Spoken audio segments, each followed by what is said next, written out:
அரசியலே பேச மாட்டேன்னு ரங்கராஜ் பாண்டே உட்பட பல பத்திரிகையாளர்கள் சவால்லாம் விட்டுருக்காங்க. இப்போ டிபேட்ஸ்ல உட்காந்து சண்டைலாம் போட்டுட்டு ஒரு தொகுதி ஜெயிச்சா நான் மொட்டை அடிச்சிருன்ற மாதிரிலாம் சொல்லி வச்சிருக்கிறாங்க. இல்லை அதெல்லாம் ஒன்றும் இல்லை. அவங்க கருத்தை அவங்க சொல்கிறாங்க. அது மாறி போச்சுங்க, அதுக்கு நான் என்ன செய்ய முடியும்? உங்களுக்கு எப்படி ஷாக்கோ அது மாதிரி தான் எனக்கும் ஷாக்குன்னு வந்து உட்காந்துருவாங்க. அதுக்காக தொழிலை விட்டு போக முடியுமா? அதெல்லாம் வாய்ப்பு கிடையாது. பட் இனிமேல் அவங்க பேசுறத மக்கள் அப்படியே முழுசா எடுத்துக்க மாட்டாங்க. அதுதான் அதுல இருக்கிற. ஸோ விஜயோட மனநிலை, ஏன்னா நம்ம நிறைய டைம் பேசியிருக்கோம். கரூர் சம்பவத்துக்கு அப்புறம் நம்ம பேசணும், அதுக்கப்புறம் அவருடைய விவாகரத்து பிரச்சனைக்கு அப்புறம் பேசணும்.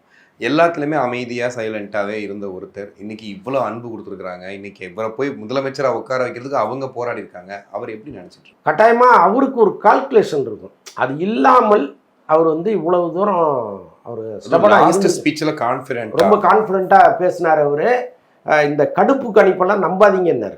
நீங்கள் அப்போ வந்து அவங்க எவ்வளவு ஊண்டாயிருக்காங்கிறத நீங்கள் புரிஞ்சுக்கலாம். இன்னொன்று, இப்போ நாம் வந்து இந்த வீடியோக்களில் பார்க்குறோம், அந்த ஆங்கிளில் பார்க்குறோம், அந்த ஆங்கிளில் பார்க்குறோம். ஆனால் மேலே நின்று மொத்தத்தையும் அவர் தான் பார்க்குறாரு. அவருக்கு தெரியும் அந்த கண்ணில் இருக்கிற ஆர்வம், அவங்க நம்மளை பார்க்குற விதம், அதெல்லாம் ஓட்டா மாறுங்கிறது அவருக்கு தெரியும். அப்போ ஒரு தொகுதியில் இவ்வளோ பேர் நமக்கு நிற்கிறாங்க அப்படின்னா அது அவர் மல்டிப்ளை பண்ணி பார்ப்பார்ல, அவருக்குன்னு ஒரு கணக்கு இருக்கும்ல. ஸோ அதனால தான் இவ்வளோத்தையும் காதில் வாங்கிட்டு அடிக்கிறியா அடி, நான் பார்த்துக்கிறேன் அப்படின்னு நின்று இருக்கிறாரு. ஸோ அது ஒரு பெரிய குணங்க. இப்போ வேறு யாருக்குமே அது வராது.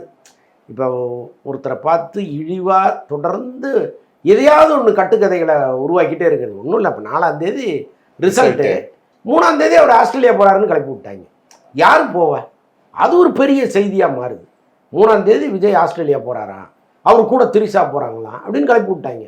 அப்போ நம்ம ஒரு தேர்ட் பர்சன் பார்க்கும்போது நமக்கே எரிச்சலாக இருக்குது. இப்படி ஒரு அநியாயத்துக்கு போய் சொல்கிறீங்களே. அரசியல் ஆர்வம் உள்ளவன் எவனாவது சொந்த வேலையை கூட நீ வெளியூர் போக மாட்டான், டிவி முன்னாடி தான் உட்காந்துருப்பான்.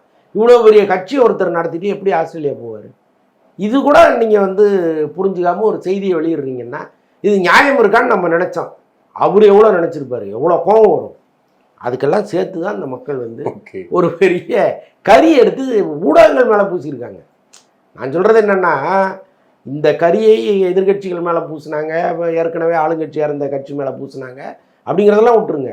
இந்த ஊடகங்கள் மேலே பூசியிருக்காங்க. எல்லா செய்திகளையும் ஒரு வாட்ஸ்அப்பில் வர்ற வதந்தியை கூட நீங்கள் மெயின் ஸ்ட்ரீமில் செய்தியாக மாற்றுறது இருக்குல்ல, அதை விட அநியாயம் இந்த உலகத்தில் ஏதாவது உண்டு. அதை தொடர்ந்து இங்கே பண்ணிகிட்டே இருந்தாங்க.